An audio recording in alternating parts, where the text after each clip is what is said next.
મહેરબાનીનું ઘર સુંદરનગર નામનું ગામ પોતાના સૌહાર્દ અને શાંતિ માટે પ્રખ્યાત હતું.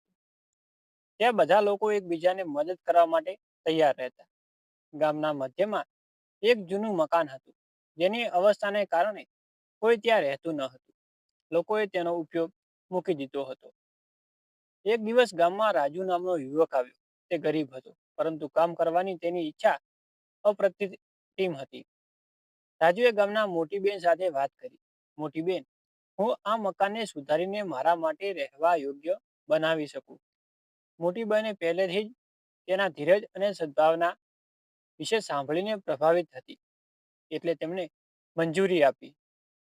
રાજુ દિવસ રાત મહેનત કરવા લાગ્યો. તેને ભંગારમાંથી સાધનોનું મકાન મજબૂત બનાવ્યું અને સફાઈ કરી.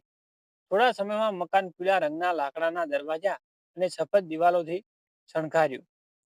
હવે તે મકાન ગામના બાળકો માટે એક નાનકડું શાળાનું કેન્દ્ર પણ બન્યું. આગળના દિવસોમાં ગામના લોકો રાજુની મદદ કરવા લાગ્યા. કોઈએ દૂધ આપ્યું, કોઈએ લાકડું આપ્યું.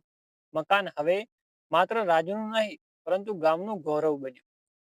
બાળકો ત્યાં ભણવા માટે ઉત્સાહપૂર્વક આવતા. એક દિવસ ભારે વરસાદ પડતો હતો. ગામના ઘણા ઘરોમાં પાણી ઘૂસી ગયું અને લોકોએ આશ્રય શોધવાનું શરૂ કર્યું. રાજુએ તરત જ બધા લોકોને તેના મકાનમાં બોલાવ્યા.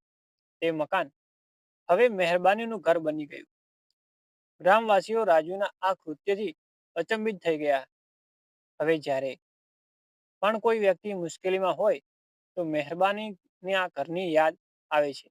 રાજુનું નામ દરેક લોકોના મૌખિક વારસામાં સદાય માટે વસ્તુ થયું. આ વાર્તા એ શીખવે છે કે મહેનત અને સદ્ભાવના સાથેના કાર્ય ન માત્ર વ્યક્તિનું જીવન બદલાય છે, પણ આખા સમાજમાં પરિવર્તન લાવી શકે છે.